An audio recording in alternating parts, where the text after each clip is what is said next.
Today's topic is on index clause.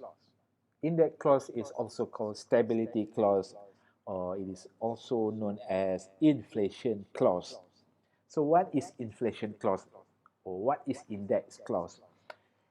The name inflation suggests that it has something to do, or this clause has something to do with inflation.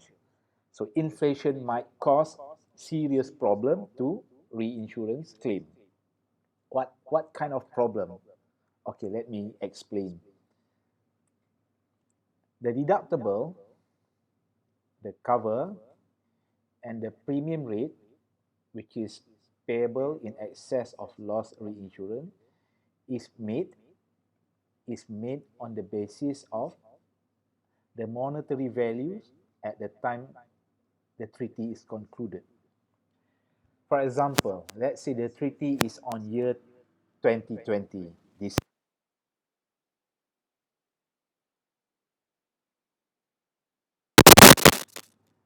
testing. Okay, let's say the treaty is made in year 2020. So in that regards, the amount of deductible, the amount of maximum cover, the amount of rate paid, the premium rate paid by the insurer to the reinsurer, everything is made based on the year of cover, meaning that everything is based on the year 2020. For example, let me show you some example here. Okay. For example, in 2020, this is the cover.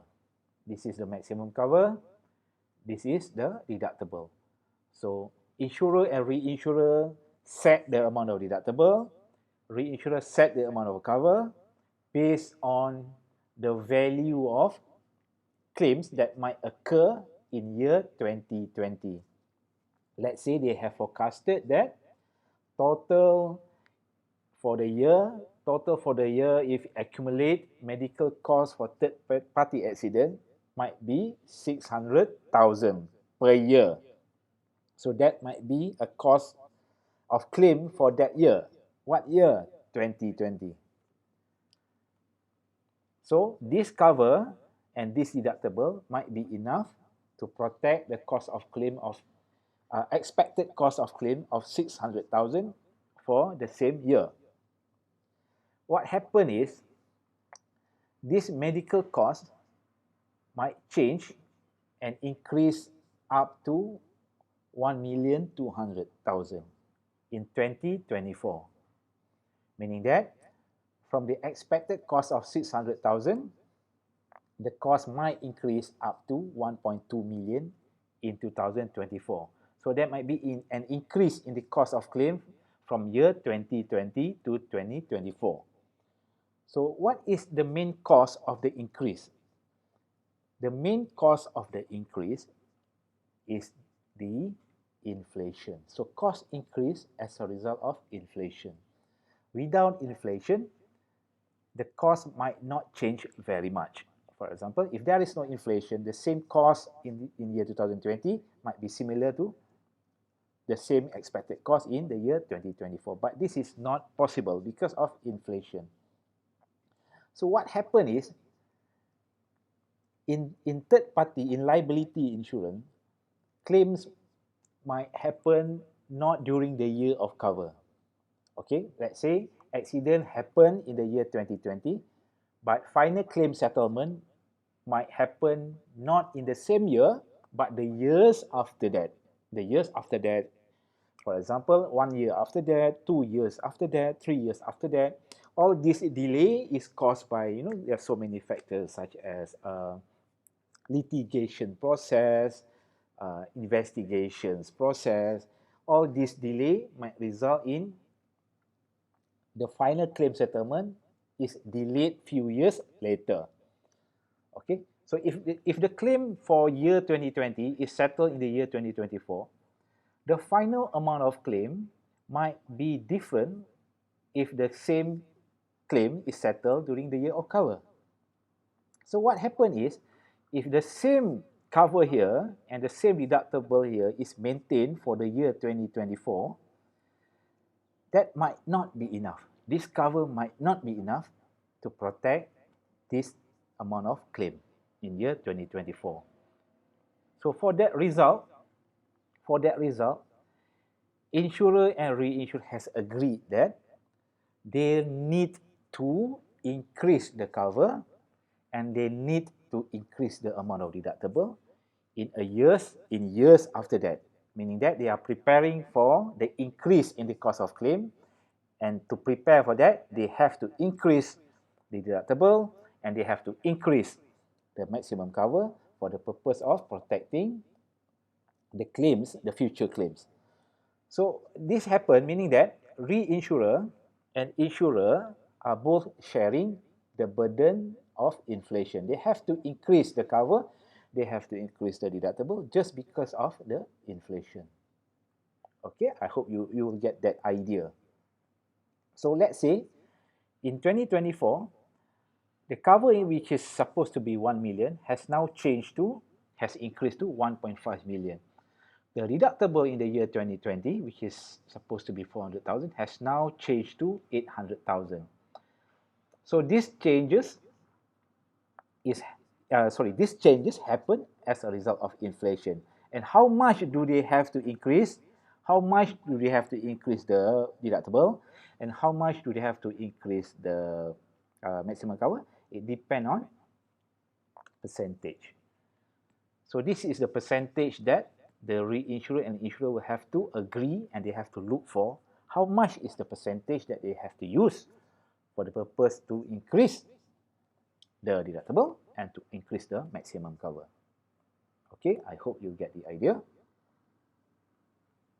So losses or claims will have been within the deductible at such time may later exceed the deductible amount because of inflation, meaning that the losses which happen during the year of cover might exceed later on because the claim is not settled during the same year. If the claim is settled during the same year, there's going to be no problem with the maximum cover and there is no problem with deductible. But there is a problem now because the final claim settlement occur many years after the year of cover. Okay, and this increase of claim is caused by the inflation. So the cost of those claims which had already triggered the excess of loss cover even before the inflation might also increases. The greater the inflation, the more the loss burden shift from reinsured to reinsurer. Okay, so with the increased cost of claim, reinsurer might have to settle more claims. So reinsurer doesn't want that to occur. They doesn't want that to happen. They want the burden of inflation. They want the increase in the cost of claim to be shared fairly between the insurer and the reinsurer. So for that reason, to make it fair, they have to increase the deductible and also they have to increase the amount of maximum cover. So two ways how inflation can affect reinsurance liability. Number one, increase in claim amount payable by reinsurer under the treaty. So claim increase. Why claim increase? Because there is an increase in the frequency of claim, meaning that it exceeds deductible level. So also increase in amount paid for reinsurance claim. Claims that were already hitting the cover are now settled for larger amount.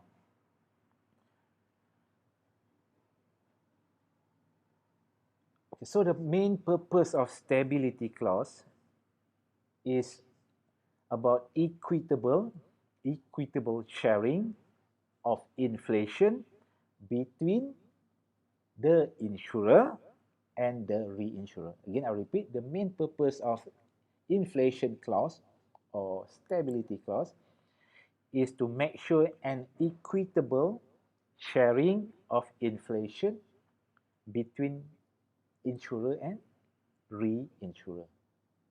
So how does it apply? How to use this clause? How this clause is made into practical? Okay, first, there's going to be what is called baseline date. So when is the loss actually happen? Applicable to the loss in accordance with the respective treaty must first be determine. So determine the baseline date. The baseline date meaning that the date when the treaty is in force. For example, okay, let's say 2020 is the year when the treaty is drafted. Agreement between insurer and reinsurer happened in the year 2020. But claim settlement is in the year 2024. So we call 2020 as the baseline date. That is the baseline date. And individual payments are calculated back to the baseline applicable to the loss. So they have to calculate back the loss which they pay in 2024. They have to calculate that what is supposed to be the loss if they are paying that in 2020. Okay, might not be that clear to you, but later when you look at the calculation, you might got that idea. In most cases, there is a franchise of 10%, so that where the increase in cost of living is less than 10%, no adjustment is made. Okay, when they want to adjust the value of claim, they have to look at the amount of the increase in the cost of living. So normally in the treaty, they will impose a 10% franchise, meaning that if the cost of living increase not more than 10%, let's say in 2020, the cost of living is, let's say, 120%. And in 2024, cost of living is, let's say, 122%. So you can see there is an increase of only 2%. In that case, 2% is not more than 10%. So no adjustment is made to the final claim. Why no adjustment is made? Because increase in the cost of living index is not more than the franchise. Okay. Let's go to real example. So some example that I've prepared for you guys. Okay. Look, so we have 4 claims which happened during the same year. So baseline date is 2016. What happened is, in that 4 claims, for example, for claimant A, payment date is on the 15th of February. So you know that the treaty started on the 1st of January. So on the 15th of February, there is the first claim by claimant A, and amount paid by the insurer is 200,000. Okay, 200,000. And cost of living index on the date of the payment, which is on the 15th of February, has increased to 108.5%. Whereas on the 1st of January, the cost of living index is 100%. So do we have to adjust this amount paid? You don't have, because the increase of the living index, cost of living index, is not more than 15%. Compare, or you just deduct 100% minus 108.5 is not more than 15%. So there are going to be no adjustment made for claimant A. But if you look at claimant B, the payment date is on the 4th of April. This is the amount paid by the insurer. The cost of living index has increased drastically from 100% on the 1st of January up to 142.5% on the 4th of April, meaning that the effect of inflation is very bad for claim B, for claim number 2. So this claim will have to be adjusted So they have to look back. If this claim is paid on the 1st of January, how much will that be? Okay, this 350,000 is the amount of claim paid on the 4th of April. What if this claim is paid on the 1st of January 2016? So you need to find that amount. So you have to go back on the baseline date. On the 1st of January, what is this amount supposed to be? On the 1st of January, what is this amount supposed to be? On the 1st of January, what is this amount supposed to be? Okay, so that is the calculations of index clause. Okay, so giving that the index is 15%, the baseline index is 100%, three things that you have to calculate is the adjustment factor, the adjusted cover, and the claim recovery. Okay, first we look at the adjustment factor. Before we can do that, let's make a table here. Let's say date, claimant, amount paid,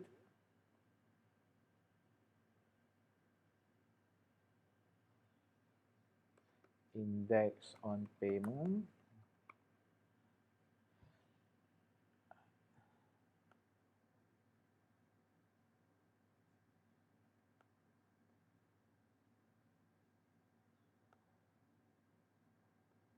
okay, the last column here is adjusted value.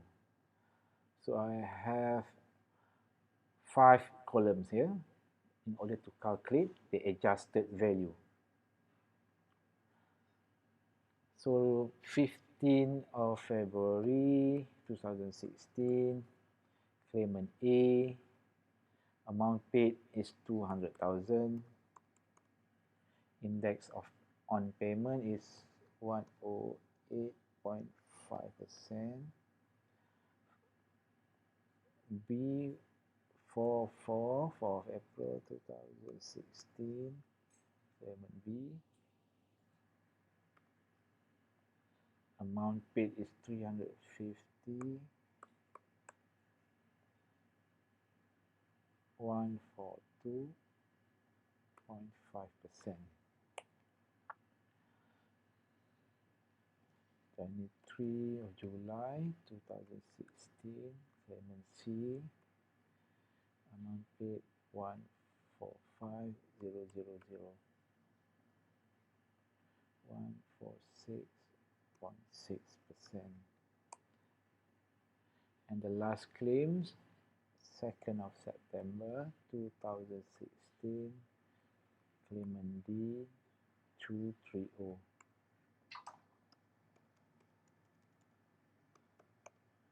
Index 153.7%. Okay, so now I need to look for the adjusted value. First, we'll have to look for the adjusted value. Okay, we know that the amount paid on the 15th of February is 200,000. Do we have to adjust this amount? The answer is no adjustment is required because the increase in the cost of living index here is not more than 15%. 108.5 minus 100% is just 8.5%. 8.5% is not more than 15%, meaning that there are going to be no adjustment made. So the same amount paid will be the adjusted value. No adjustment made.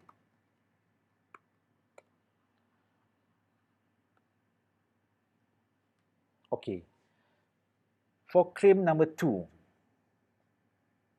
350, should we adjust?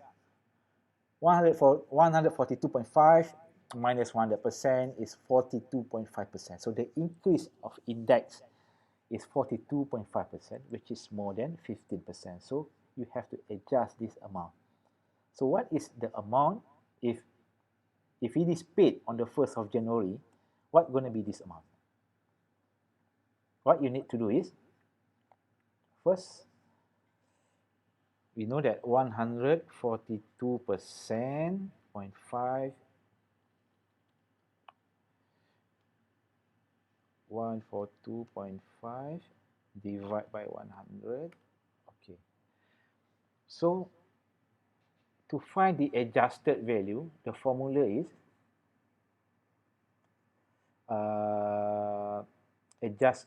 amount paid divide by index on payment and times amount paid. Okay, so that is how you calculate the adjusted value. So let's try.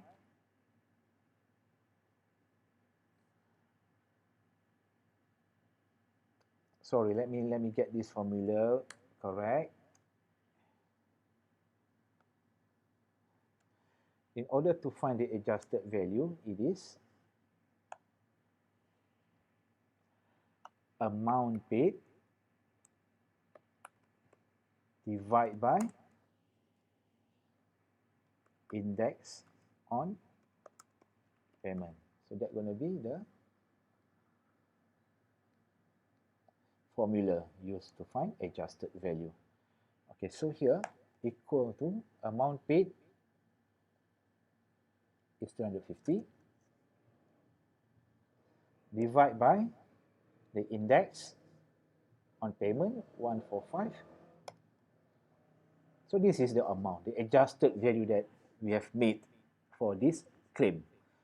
So the adjusted value is 245,614.03.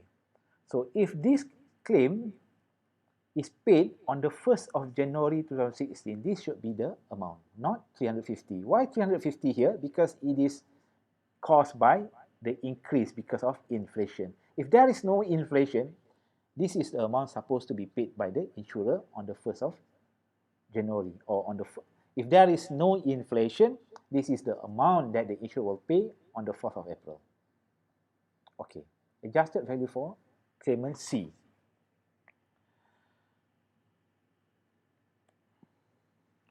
$146.6 divided by 100%. Okay, adjusted value for claimant C, amount paid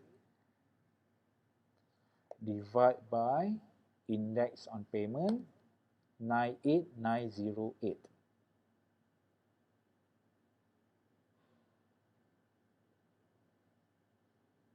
Okay, 98,908. Okay, claimant D 153.7 divide by 100%. Okay, claimant D, amount paid divide by index on payment 149,642. So the amount paid on the 2nd of September here is 230,000. If there is no inflation, the amount paid is supposed to be less than this, which is 149,642. Okay, now we have calculated the adjusted value for each of the claim. So next, what should we do? So we just total up all this adjusted value, just total up.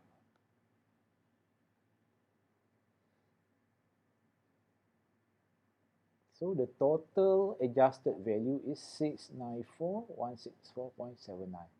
Okay, next we total up the amount paid. 925 is the total. Okay, now we can look for the adjustment factor. Okay, adjustment factor. This is the first thing that you need to do. So the formula is total claims paid divided by total adjusted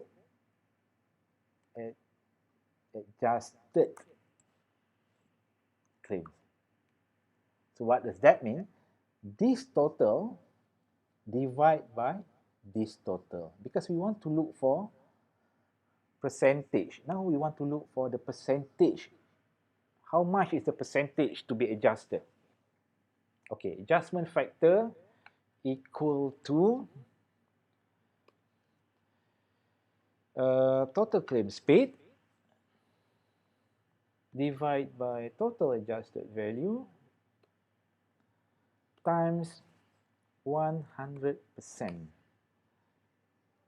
So this is the adjustment factor. We know that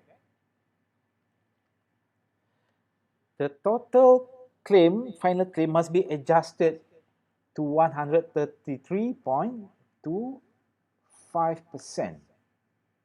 Okay? So this is the adjustment made. So the original cover here, I forget to mention how much is the original cover. Okay, let's go back. Okay, let's hold on. Let me look for the actual question here. Where is the actual question here? This is not the actual question.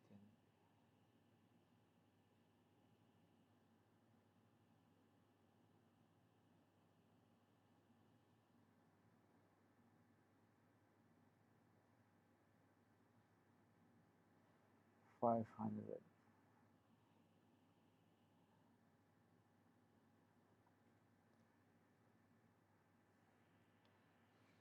Say cover in year 2016.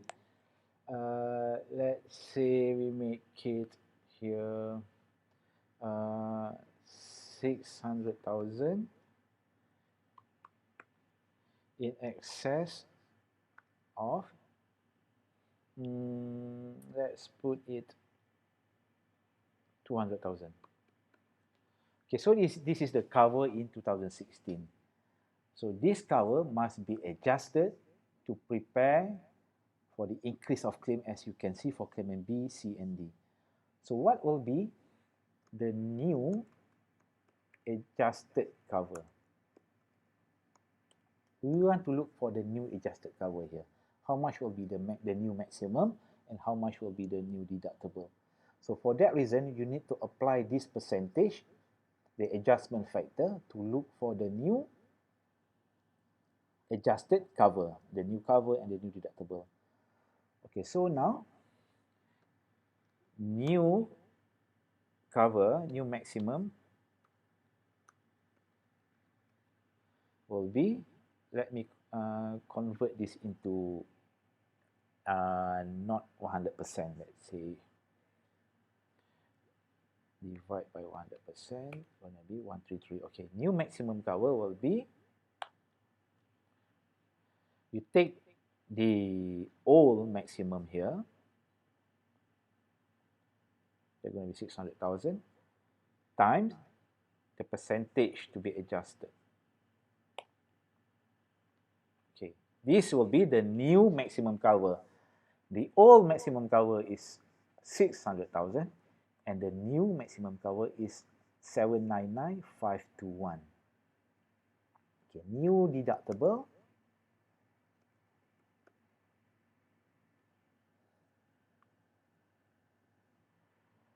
equal to 200,000, which is the old deductible, times the increase, percentage increase, 266,507. So now we know that the new adjusted cover is 799,521 in excess of the new deductible 266,507. Okay, so we have done two steps here. The first step here and the second step. The first step is to look for the adjustment factor. We look for the percentage to be used to adjust the new cover. And the second step is to look for the new cover based on the old cover. Okay, the third step is to calculate the claim recovery. So you know that here, this is the amount paid. Because of the inflation, this is actually the total amount paid for the year 2016. So claim recovery will be the total amount paid minus the new deductible. So 925,000 minus the new deductible 2665507, you'll get 658,493. So this is the recovery from the reinsurer. So reinsurer pays 648,493. So this is within the maximum cover of 799,521. Okay, so those are the 3 steps that you have to remember when doing the calculation for index clause. It's a bit long. It's a bit not that complicated if you follow it thoroughly, and if you look carefully on the steps, it could be easier. It is not that difficult. Okay, so that's it for today. So this is what we call index or inflation clause.